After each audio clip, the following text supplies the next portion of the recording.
하나님 말씀은 디모데후서 2장 22절 말씀부터 좀 다시 보겠습니다.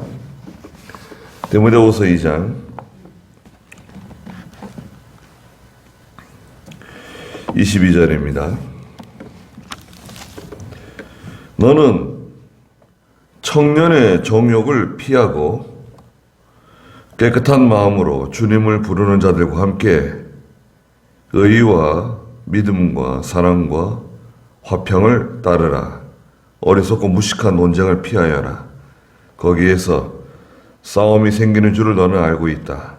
주님의 종은 마땅히 다투지 말고 모든 사람에게 온유하며 가르치기를 잘하며 잘 참으며 반대하는 자들을 온유함으로 바로잡아 주어야 한다. 이는 혹시 하나님께서 그들에게 회개함을 주셔서 진리를 깨닫게 하실까 함이며 마귀에게 사로잡혀 그의 뜻을 쫓던 그들이 정신을 차려 마귀의 올무에서 벗어나게 될까 함이다. 그랬습니다.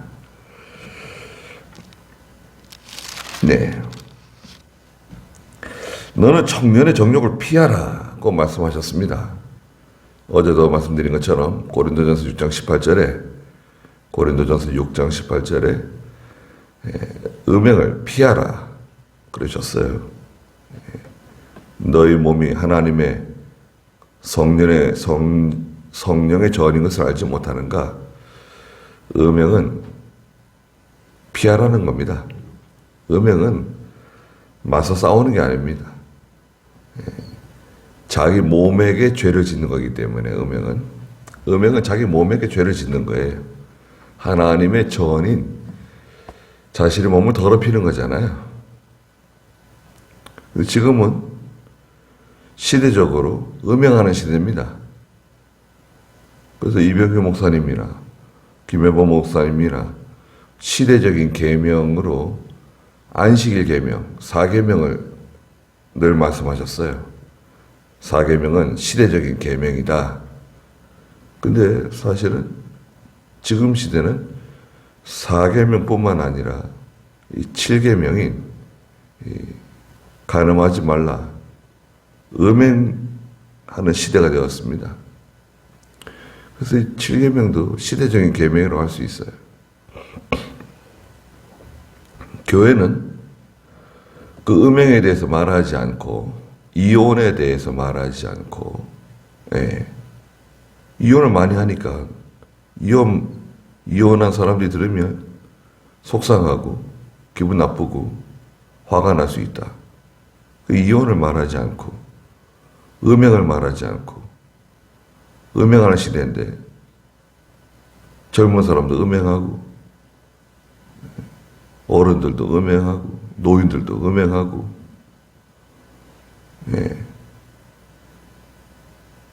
그럼 교회에서 뭘 얘기하는 거예요? 교회는 도덕을 가르치는 것이 아닙니다. 세상 윤리를 말하는 것이 아닙니다. 하나님 말씀을 가르치는 거고 하나님의 뜻을 말하는 것입니다. 동성연애가 잘못된 건 잘못됐다고 말해야죠. 그리고 동성연애로 인해서 들어가는 모든 그런 부대 비용들, 의료 비용들, 그건 다 정상적인 사람들이 내는 거 아니에요.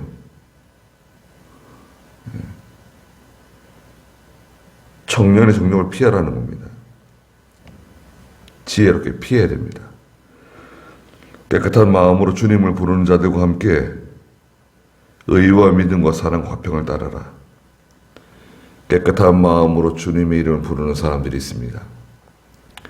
청년의 정욕을 피해서 자기의 순결을 유지하고 정절을 유지하고 깨끗한 마음으로 하나님을 섬기기 위해서 또 전에 죄를 지었어도 회개하고 바로 서면 돼요.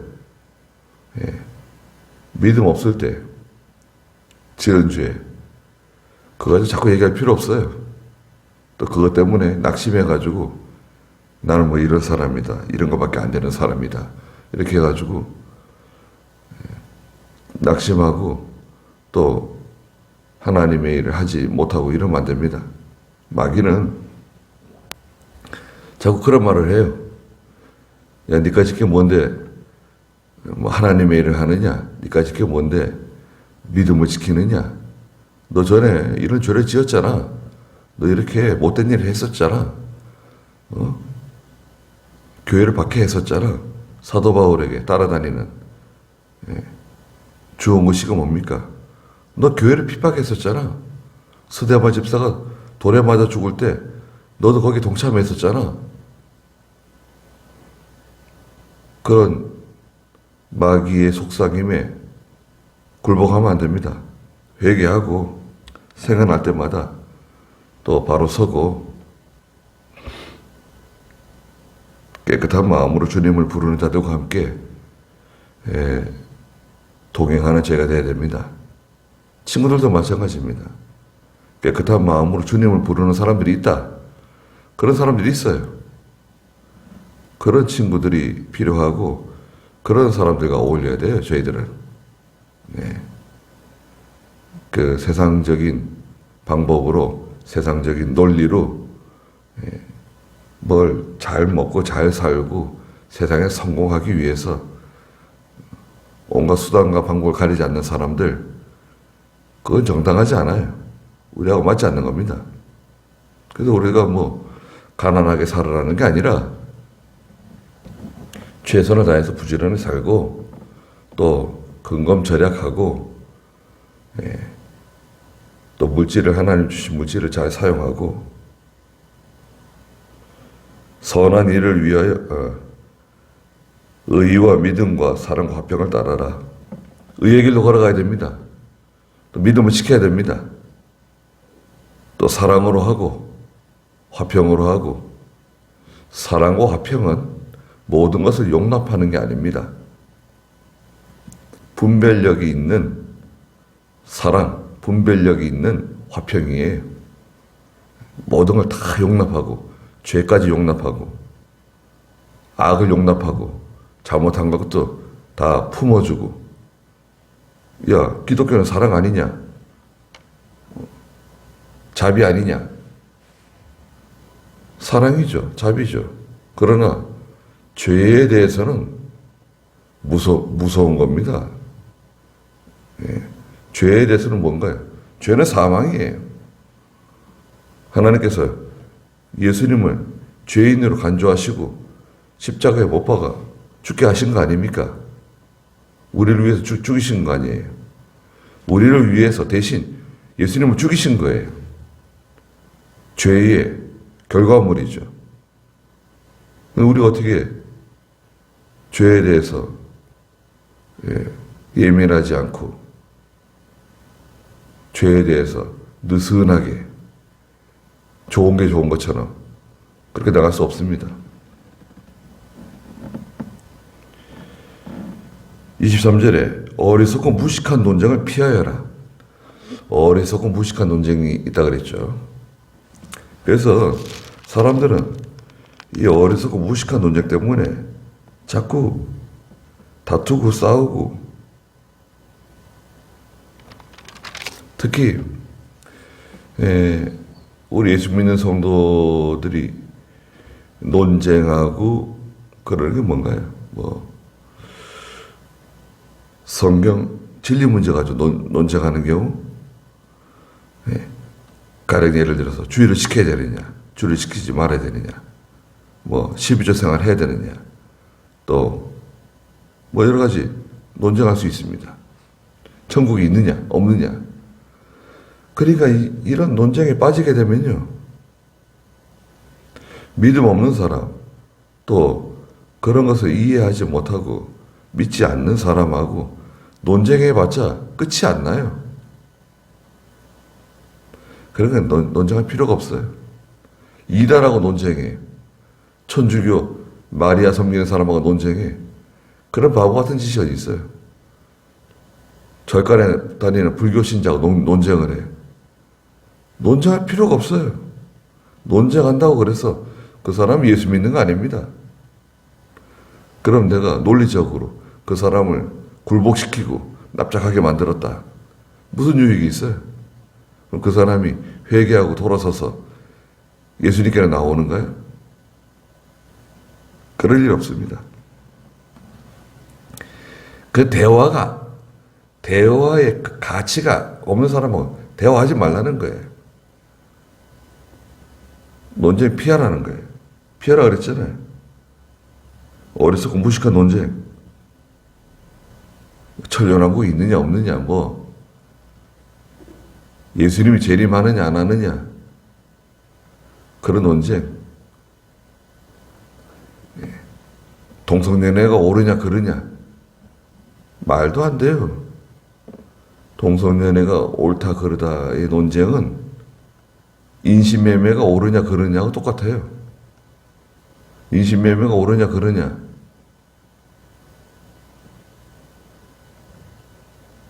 그거 잘못된 거다. 그게 왜 잘못된 거냐? 그것도 능력껏 사람을 잡아다가 팔아 넘기고 거기에 대한 이익을 챙기는 것이 자본주의 아니냐? 그런 논리를 가지고 접근한다 그러면 어떻게 될 거예요? 그 비윤리적이다. 비인도적이다. 그럼 동성연애는 윤리적이고 인도적이고 병에 걸려가지고 시드시드 죽어가고 온몸에 곰팡이 피어가지고 죽어가는데 그럼 그것도 인도적이고 치료약을 개발해가지고 들어가는 비용은 국민들 세금으로 내고 그건 윤리적이고 그러니까 그것을 정당화하려면 한이 없어요. 그런 논리를 갖다 대면 공산주의도 정당화될 수 있어요.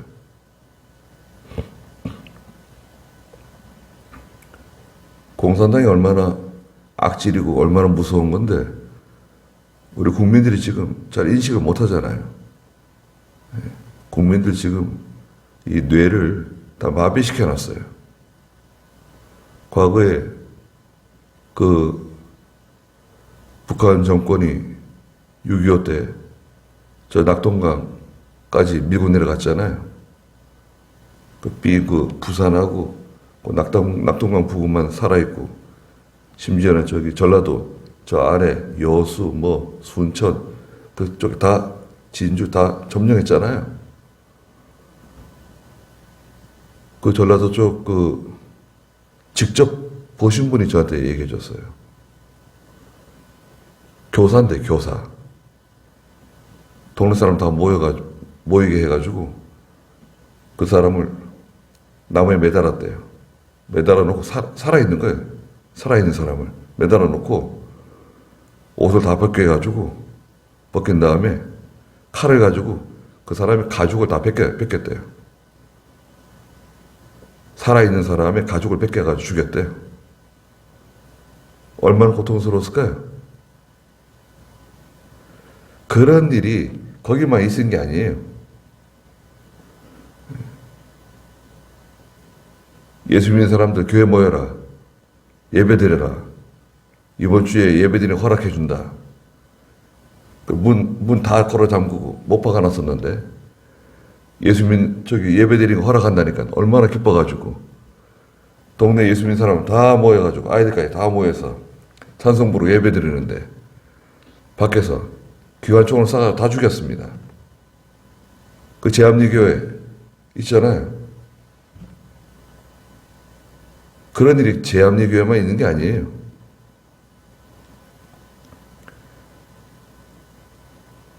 주일날 예배당 갔다 오니까 붙잡아다가 생매장 시키고 식구 전체를 다 아이들까지 다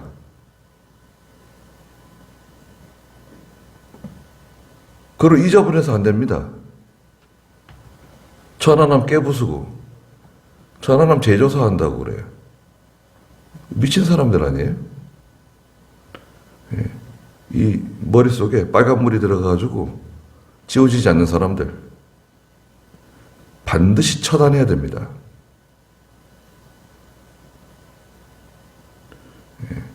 반드시 처단해야 돼요. 무서운 사람이 나와야 됩니다.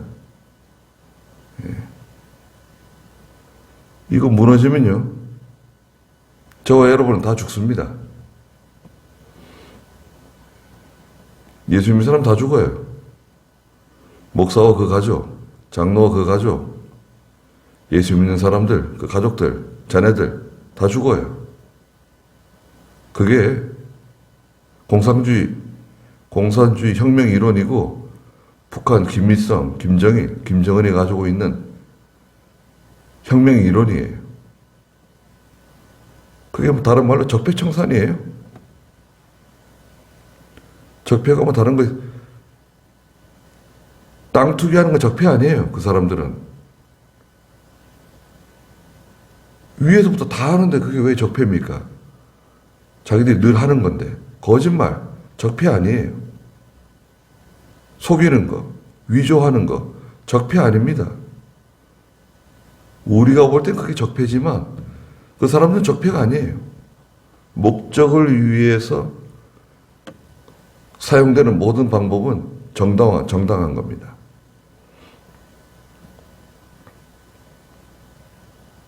모든 것을 바로 분별하지 않으면 다 빼앗기게 되어 있습니다. 자유도 마찬가지고. 어리석고 무식한 논쟁하면 안 됩니다. 그리고 어리석고 무식한 논쟁을 자꾸 만드는 사람들이 있어요. 하지 말라 그래야 돼. 그런 말 하지 말라 그래야 돼. 내가 잘 아는 사람이니까 내버려 두자. 나한테 잘해주는 사람이니까 내버려 두자. 아니, 그런 말씀 하지 마시라 그래야 돼요.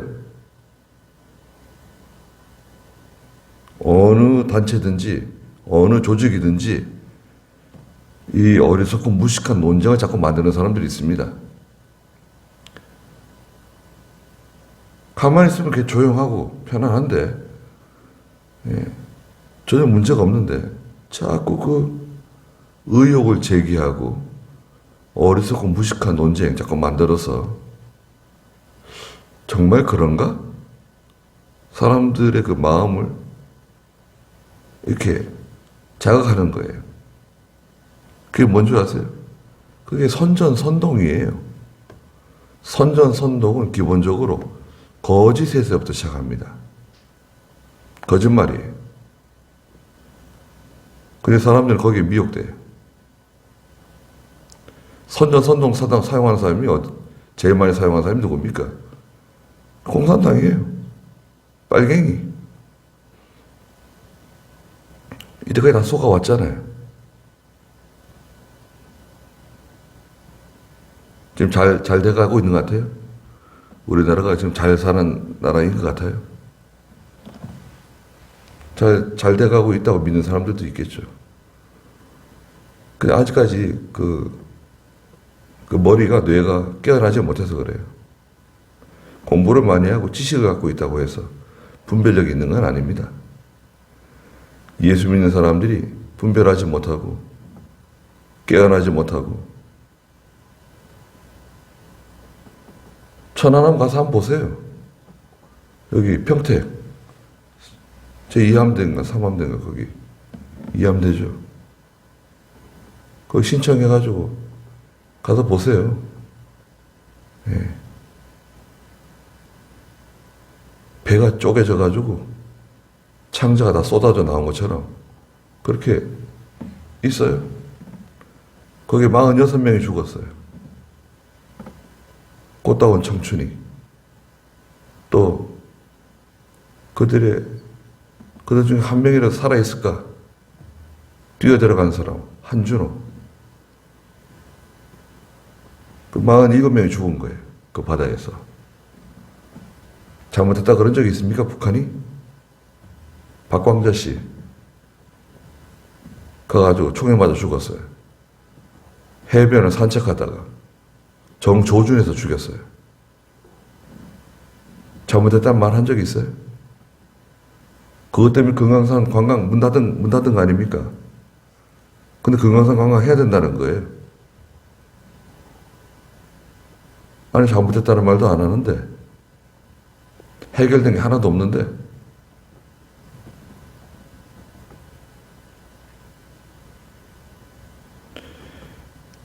어리석고 무식한 논쟁을 피하고 거기에서 싸움이 생기는 줄을 너는 알고 있다. 교회는 마귀가 계속해서 공격을 합니다. 지혜롭게 이것을 잘 헤쳐나가야 됩니다.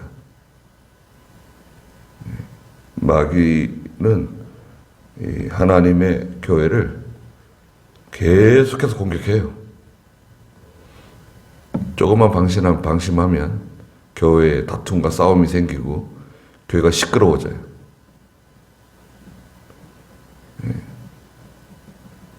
24절에 주님의 종은 마땅히 다투지 말고 사도 바울이 디모데에게 당부하는 말입니다. 하나님의 일을 할 때 주님의 종은 마땅히 절대 다투면 안 된다. 다투는 일을 피해야 돼요. 진리 문제다. 아니, 진리 문제는 여기 해당되는 거 아닙니다. 진리의 선한 싸움 싸우라는 거 아닙니까? 성경은. 진리 문제 가지고는 우리가 말할 필요가 없어요. 그건 목숨 내놓고 싸우는 거고, 이건 일반적인 문제예요. 일반적인 그 세상 사람들이 다투고 싸우는 것처럼 다투면 안 된다는 거예요. 두 번째는 모든 사람에 대해서 온유해야 된다. 온유는 뭔가요? 부드럽게 대해주라는 거예요. 부드럽게 대해주고, 쌀쌀맞게 대할 필요 뭐가 있어요? 네. 부드럽게 대해주고, 예수님께서는 심지어 오른뺨을 치면 다른 뺨도 들이대라는 거 아니에요? 온유하게 나가고 부드럽게 대해주라는 거예요. 세 번째는 가르치기를 잘해야 된다. 하나님 말씀을 잘 가르쳐야 된다는 겁니다. 하나님 말씀에 먼저 은혜를 받고 그 말씀을 잘 가르치는, 듣는 사람이 청중이 어린 사람이나 나이가 많은 노인이나 다 이해할 수 있도록, 알아들을 수 있도록, 또 은혜 받을 수 있도록 잘 가르쳐야 된다. 네 번째는 뭔가요? 잘 참으라는 거예요. 속상한 일이 있고 답답한 일이 있고 괴로운 일이 있어도 잘 참아라. 하여튼 하나님이 일하면 평신도들은 잘 모를 수도 있어요. 그러나 이제 집사님들이나 장로님이나 이제 신앙생활 오래 하고 이제 목회자의 그 생활을 잘 이해하는 성도들은 좀 알죠. 목회가 단순하지가 않고 좀 힘들다는 걸 좀 이해해요. 누구한테 하소연합니까? 목사가 누구한테 하소연해요? 장로를 붙잡고 하소연하겠어요? 집사님들을 붙잡고 하소연하겠어요? 하소연할 때는 하나님밖에 없어요. 잘 참으라 해요. 잘 참는 수밖에 없어요. 그 다음에 다섯 번째 뭔가요? 25절에 반대하는 자들을 온유함으로 바로잡아 주어야 한다. 반대하는 사람이 있습니다. 이건 진리 문제 아니에요, 이건. 진리 문제 때문에 그런 게 아니고, 반대하는 사람들이 있을 수 있어요. 무슨 일 처리를 하거나 어떤 일을 할 때, 그리고 또 고의적으로 또 반대하는 사람이 생길 수도 있습니다. 일부러. 목사를 힘들게 하기 위해서, 괴롭게 하기 위해서. 또 세력을 만들어가지고, 당파를 만들어가지고, 이렇게 목사를 대적하고 반대하고 힘들게 할 수도 있습니다. 그러면 뭐 다 제거하고 그냥 징계 내리고 그러면 될까요? 그렇게 한다고 해결되지 않아요. 그러면요 또 생깁니다. 그 징계라고 하는 것은 그 사람을 이제 회개시켜서 긍정적으로 잘 회개시켜가지고 그 사람이 이제 진정으로 내가 잘못했구나 깨달아서 진정으로 회개를 해야 되잖아요. 가식적으로 거짓으로 회개하면 그건 회개가 아니에요. 진정으로 회개하고 교회의 덕을 유지하고 하나님의 영광이 훼손되지 않도록 잘해야 돼요. 그러니까 얼마나 힘듭니까? 징계를 하더라도 그 사람을 회개시키는 목적이에요. 회개시키고 교회의 덕을 유지하고 하나님의 영광이 훼손되지 않도록. 그러니까 잘해야 돼, 이거를. 징계를 내릴 수 있다. 징계를 막 하는 게 아닙니다. 그래, 잘해야 돼요. 어려운 거예요. 그러니까 두드러지게 잘못하고 나가면 우선 권면하고 사랑으로 권면하고 기도해주고 그 사람을 위해서 기도해주고 그 사람의 가족을 위해서 기도해주고 자녀들을 위해서 기도해주고 또 하는 일이 잘 되도록 기도해주고 목사가 기도해주면 싫어할 일이 뭐가 있어요? 그죠? 예. 자기를 위해서 기도해주는데 얼마나 좋아요. 또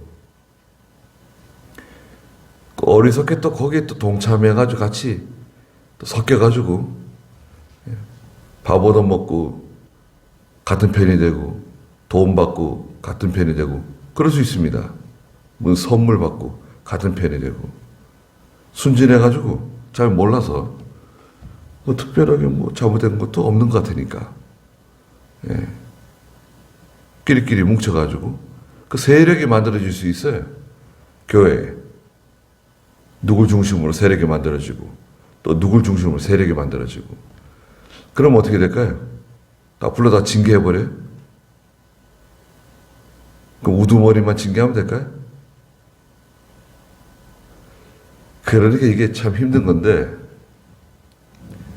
하나님의 종은 사도 바울은 뭐라 그랬습니까? 반대하는 자들을 온유함으로 바로 잡아줘야 된다. 이게 얼마나 힘든 겁니까? 여기에 바른 해석은 뭐냐 하면 은혜로 그들을 정복해야 돼요. 은혜로서 성도들을 정복하고 반대하는 사람들을 굴복시키고 은혜로 해야 돼요. 정복이라고 하는 단어가 썩 듣기 안 좋을 수도 있지만 하나님의 은혜로 다 하라는 거예요. 은혜 받으면요 다 없어져요. 눈 녹듯이. 단단한 얼음처럼 보여도 은혜 받으면 벌써 다 녹아요. 예. 그러면 다 없어집니다. 그러니까 역설적으로 누구한테 문제가 있는 거죠? 교회에서 문제가 생기면 그건 다 목사에게 문제가 있는 거예요. 그렇잖아요. 그 목사는 피곤한 사람입니다. 예. 잘 돼가지고 칭찬받는 거는 그건 별로 잘 두드러지지 않고, 예. 무슨 문제가 생기면 모든 책임은 목사가 지게 돼 있어요. 교회는. 예. 그러니까 주장하는 사람들은 있을 수 있죠. 이 사람이 주장하고 저 사람이 주장하고 이렇게 합시다 저렇게 합시다 이게 좋습니다 저게 좋습니다 할 수는 있지만 문제가 생기면 책임은 목사가 지는 거예요. 자기들은 책임 안 져요. 내가 왜 책임을 지냐? 나는 그게 좋다고 말했을 뿐이다. 나는 그걸 그렇게 하자고 했을 뿐이지 결정은 목사님이 다 한 거다. 이렇게 될 수 있거든요. 그래서 목사는 그런 일 처리를 잘해야 돼요. 그걸 교회 정치라 그래, 교회 정치. 교회가 왜 정치하냐? 아니, 정치라고 하는 말은 일 처리예요, 일 처리. 교회 일 처리. 회사도 기업도 정치를 합니다. 회사의 그 규칙, 규율을 가지고. 그것도 정치예요. 일 처리를 잘하지 않으면 시끄러워져요. 어디든지 마찬가지입니다. 조그만 가게도 그렇고, 뭐 식당도 그렇고, 기업도 그렇고, 국가도 마찬가지죠. 일 처리를 잘못하면 요란해지고 시끄러워지고 다투고 싸우게 됩니다. 온유함으로 바로잡고 혹시 하나님께서 그들에게 회개함을 주셔서 진리를 깨닫게 하실까 합니다. 회개할 기회를 주라는 거죠. 은혜를 받아야 돼. 은혜를 받아야 회개하는 거지. 은혜 안 받는 사람을 위협해가지고 총칼 들이대면서 회개하라 그러면 그게 회개예요. 예, 보이지 않는 무기를 사용할 수 있어요. 그렇게 해서 회개시키는 거 아닙니다. 26절에 마귀에게 사로잡혀 그의 뜻을 쫓던 그들이 정신을 차려. 다 마귀에게 사로잡혀가지고 말이죠. 원망 불평하고 다투고 싸우고 당파 만들고 그냥 문제 소요를 일으키고 막 그렇게 하지. 이게 마귀에게 사로잡힌 거거든요. 예. 그의 뜻을 쫓던 그들이 정신을 차려. 어떻게 정신 차립니까? 은혜를 받아야 돼. 하나님의 감동을 받아야 돼. 그 정신을 차리는 거예요. 아이고, 내가 마귀에게 속았구나. 마귀의 올무에서 벗어나게 될까 합니다. 은혜를 받고 깨달아서 내가 참 잘못했구나. 내 목사님한테 잘못했구나. 하나님의 일에 손해를 줬구나. 깨달아서 돌아서면 그건 참 그 사람 얻는 거 아니에요. 생명을 건져내는 거잖아요. 계속 이렇게 잘못되게 나가면 결국은 하나님께 징계받아요. 그걸 목사가 징계하지 않아도 결국은 그 사람은 징계받고 실패하게 됩니다. 망해요. 그 사람만 망하는 게 아니라 그 영향을 그 가족들이 다 받잖아요. 원망불평하는 사람 생기면요. 교회에 대한 원망불평, 목사에 대한 원망불평 생기면 자기만 가지고 있는 게 아니에요. 옆에 사람들이 자꾸 말하고 식구들에게 자꾸 말하고 자녀들이 듣는 데서 말하고 그 안 좋은 영향이 다 끼쳐져요. 그럼 다 같이 망하는 거예요. 그냥 폭삭 주저앉는 겁니다. 그게 좋아요? 아유 속이 시원하다. 잘 됐다. 그게 뭐가 잘 된 겁니까? 한 사람이라도 바로 서서 회개하고 돌아서면 그 사람 얻는 거예요. 그런 일을 잘 처리해야 되는데 거기에는 좀 기도를 많이 해야 되고 또 하나님 말씀으로 감동을 줘서 은혜를 받고 바로 서도록 그렇게 그래 그 과정을 다 참아내야 돼. 하나님의 일을 하려면 그게 이제 자격입니다. 자격. 아무나 하기는 힘들죠. 하나님께 부르심을 받은 사람이 하는 거예요. 그럼에도 불구하고 잘 못하죠. 저도 마찬가지고 그게 간단한 문제는 아닌데 또 하나님의 뜻대로 그걸 잘 하기 위해서 훈련을 받는 겁니다. 계속. 거기까지 하고 기도하겠습니다. 거룩하신 하나님, 이렇게 여러 가지 복잡하고 어려운 가운데 저희가 믿음을 지켜나가고 있습니다. 하나님께서 은혜 가운데 저희들 붙들어 주시고 음행을 피하고 어리석고 미련한 그런 논쟁에 휩싸이지 않게 해주시고 항상 저희의 순전함을 잘 지켜나갈 수 있도록 또 여러 가지 혼란스럽고 복잡한 일이 생길 때 바른 분별력을 허락해 주시고 믿음을 주시고 또 의의 정병으로 하나님의 군사로 죄에는 결연히 맞설 수 있는 저희의 믿음이 또한 되게 해주시옵소서. 마귀의 시험이 많사오니 마귀의 시험을 마침내 이겨내서 주님의 교회와 하나님의 일이 번성할 수 있도록 주께서 축복해 주시옵소서. 오늘도 귀한 하루 주셔서 하나님께서 함께 해주시고 저희들을 보호해 주시옵소서. 예수님의 이름으로 기도드리옵나이다. 아멘.